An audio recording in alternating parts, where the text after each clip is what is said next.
Já está aí. Obrigado, Ana Clara. Nós temos Larissa também. É isso, gente. É assim que eu quero ver a primeira série. Eu sei que vocês são especiais, vocês são diferentes, tá? Obrigado mesmo. Obrigado. Vocês não sabem o tanto que isso é importante para a gente. Mas vamos lá.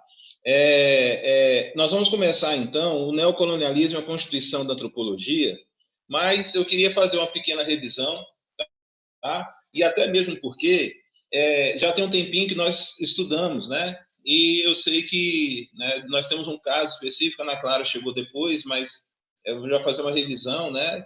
E vamos aproveitar e vamos lembrar um pouquinho do que são as ciências sociais, né? Então, as ciências sociais são um conjunto de disciplinas que estudam os aspectos sociais das diversas realidades humanas, tá?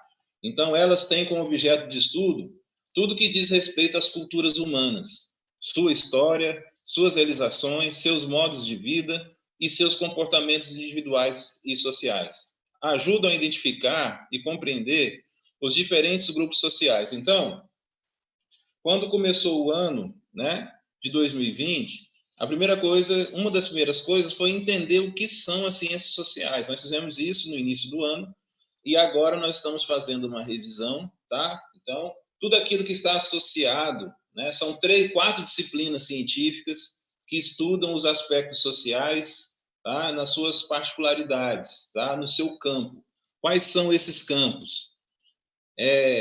São 4 ciências, inclusive eu coloquei aqui de vermelho, ó, tá? São 4 ciências, tá?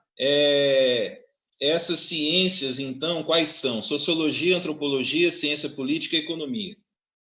Então, essa parte que começa na página 46 vai se referir à antropologia. Então, não se esqueçam, são 4 ciências: sociologia, antropologia, ciência política e economia. Nós até já fizemos uma atividade sobre isso em sala de aula, né? Então, antropologia estuda as características dos agrupamentos humanos e a origem e a evolução das culturas. Quem quiser resumir aí no caderno, no livro, a antropologia, ela vai, de novo, avisem alguém que tem um Moto G5S lá na sala de espera. Eu só vou liberar depois que eu souber quem é, tá? Então, olha só. Nós temos, então, coloquem aí, então, antropologia é o estudo da produção humana. O que o ser humano produz? Tá? Cultura. Tá certo? O que é a cultura? Qual é o conceito de cultura? Cultura é tudo aquilo que o ser humano produz. Então, os seus hábitos, né? Os seus costumes, tudo isso nós chamamos de cultura. Então, o jeito de se vestir, o jeito de falar, seus instrumentos, a culinária, né? Então, tudo isso é a cultura, é isso que a antropologia vai estudar. Bom, uma vez as ciências sociais, né, ou cientista social, lembrando que esse professor que está aqui falando para vocês agora, ele é um cientista social, já falei isso na sala. A minha graduação é em ciências sociais. Nós temos, então, o cientista social, né, sabe um pouquinho daquelas 4 ciências. Então, pesquisam hábitos, costumes, estrutura familiar, religiosa, institucional e econômica de grupos diversos, o que ajuda no entendimento de problemas na educação, saúde e violência urbana, entre outros. Então, esse é o papel do cientista social. Bom, aí, feito esse panorama, agora, né, depois de fazer essa revisão, nós vamos para a página 46. O que tem na página 46? Ele diz: neocolonialismo e a constituição da antropologia. O que seria o neocolonialismo? Acredito eu que vocês já estudaram isso em história, tá? Então, mas eu só vou reforçar. Processo de dominação política e econômica instituído pelas potências capitalistas sobre a África, a Ásia e a Oceania, e ao longo do século XIX e início do século XX. Então, eu estou falando primeiro o que, linhas gerais, né? O papel da antropologia, e agora eu estou falando a descrição do neocolonialismo. Por quê? o surgimento da antropologia vai estar relacionado diretamente com esse processo de neocolonização. E nós temos aí, né, no slide, nós temos um mapa, e esse mapa está um pouco... a disposição dele, né, assim, o estilo é um pouco diferente, mas as informações são as mesmas. Tá? Tem aí na página 47 e esse mapa que está aqui no slide. Então, nós temos como que a África, né, ela foi dividida, tá? Aí nós temos Alemanha, Bélgica, Espanha, França, Itália, Portugal e Reino Unido. Esse é o mapa, tá, de como que a África ela foi neocolonizada. Tá? Então, esse como se diz, o processo de neocolonização. Aqui, nós temos um outro mapa. Esse outro mapa está na página 48 e mostra como que ficou, como que foi dividida, tá, a Ásia e a Oceania. Tá? Da mesma forma. Então, só que aqui nós vamos ter, né, agora, os japoneses e os norte-americanos. Tudo bem? Então, esse processo é um processo que foi, vamos dizer assim, que começou, tá, lá no século XIX e no século XX. Seguindo.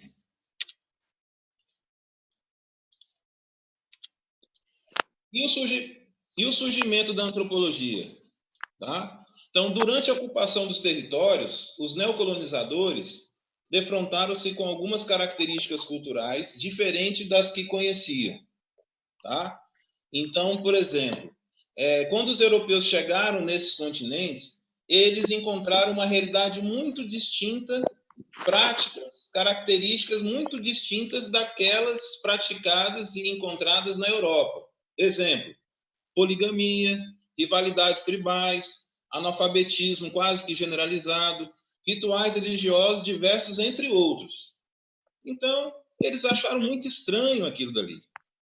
Então, neste contexto, vai surgir a antropologia. Olha o que eu disse agora há pouco. A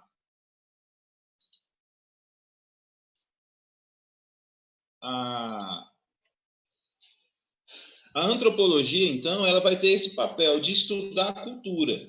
Então, a partir do momento que os europeus encontraram uma cultura diferente, então eles acharam a necessidade, então, do surgimento de uma nova ciência, a criação de uma nova ciência.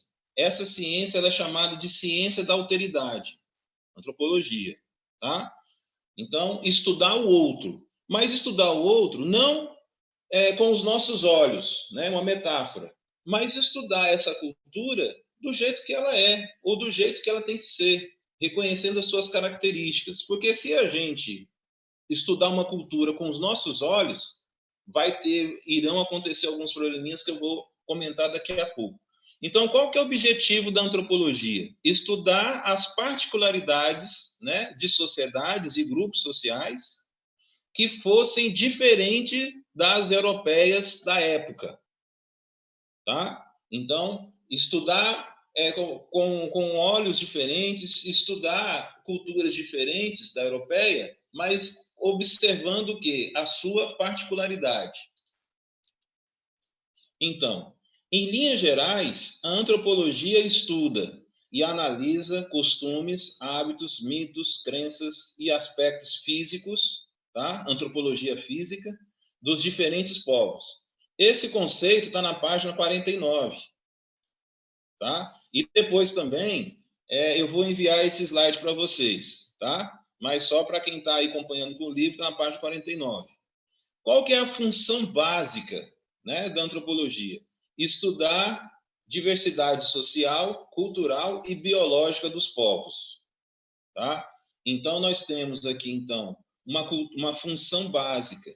E aí, na página 49 também, vai estabelecer uma diferença entre sociologia e antropologia.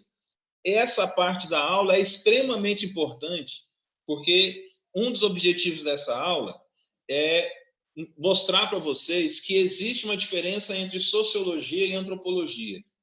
Então, o livro ele faz isso minimamente na página 49, e eu quero reforçar Inclusive, quem quiser anotar no caderno ou no livro, anote. Qual que é a diferença, professor, qual que é a diferença de sociologia e antropologia? Bom, são duas ciências, é um ponto em comum. As duas surgiram no século XIX. Tá? Qual que é a diferença das duas? Enquanto que a antropologia ela vai estudar os hábitos, costumes, as crenças, os aspectos físicos de determinados grupos sociais, a sociologia ela vai estudar as relações sociais, ela vai estudar as leis de uma forma geral.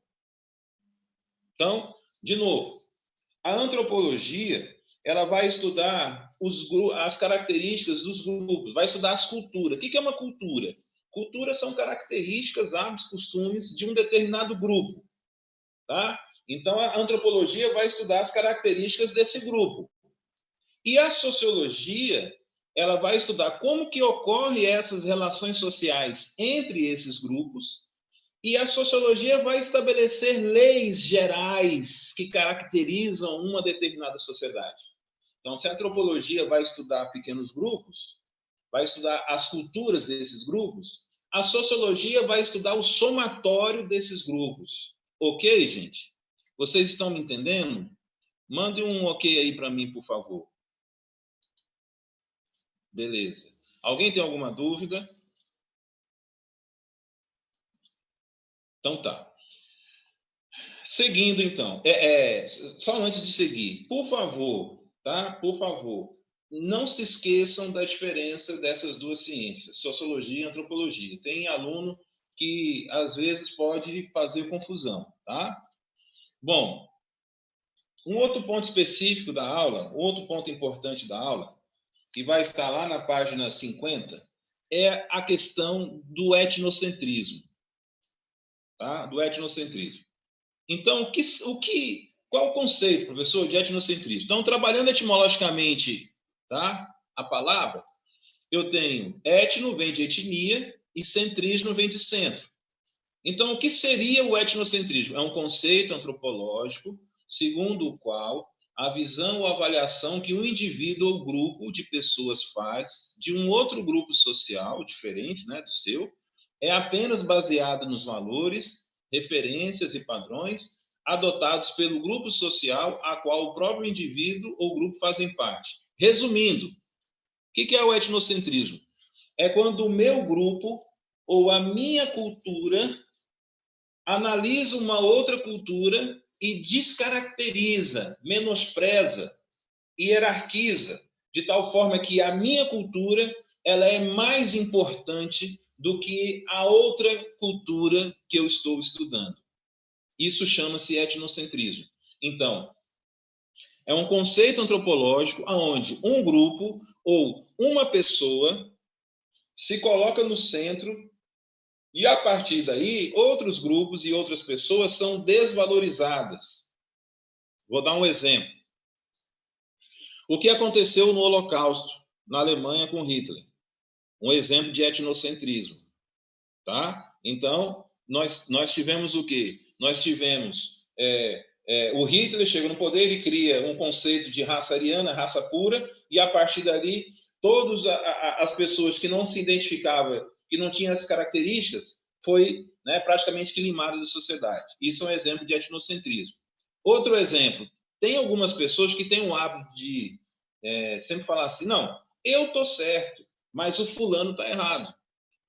Então, esse é um outro exemplo de etnocentrismo. Essas pessoas passam o tempo todo, só ela que está, o mundo está errado, mas essa pessoa está certa. É um exemplo de etnocentrismo.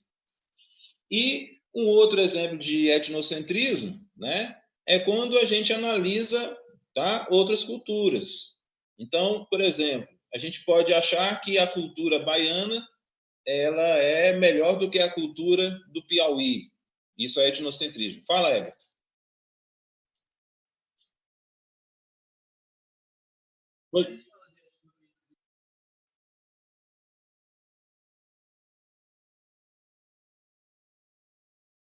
Eu vou falar sobre isso. Isso daí não é etnocentrismo, isso daí é eurocentrismo. Eu vou falar sobre esse conceito, tá? Mas é uma espécie de etnocentrismo também, mas é melhor, Everton, você colocar isso na conta dos europeus. Então, eu posso chamar isso de eurocentrismo. É melhor você trabalhar como eurocentrismo, tá? Tudo bem? Bom, seguindo, essa avaliação é, por definição, preconceituosa. Gente, eu lembrei de um detalhe aqui. É o seguinte. Quando nós estamos, tá? Por exemplo, uma cidade, vamos pegar Barreiras. Barreiras, por exemplo, as pessoas que moram no centro ou próximo do centro. Vamos pegar as pessoas que moram na periferia. A gente consegue perceber que existem diferenças culturais entre esses dois grupos. Inclusive, é muito comum não, é comum as pessoas falarem assim, nós precisamos levar cultura para a periferia. Isso é um equívoco, não falem isso. Não falem isso. Tá? Não existe, na periferia não tem cultura. Tem sim. Só que a cultura que existe na periferia é diferente da nossa. E quando o Everton perguntou essa questão dos europeus, eu lembrei, Everton, desse exemplo. Tem muita gente, né, que às vezes, estando na periferia, ou então alguém da periferia que vem para o centro, ou para as regiões próximas do centro, a gente percebe que existe um jeito diferente de se vestir, por exemplo, opção de música, um exemplo, tá? Então, isso são características de uma cultura. Mas a gente não pode dizer que eles não têm uma cultura ou que a cultura deles é inferior à nossa, tá? Só para mim fazer esse destaque aí. Se alguém tiver mais algum exemplo, quiser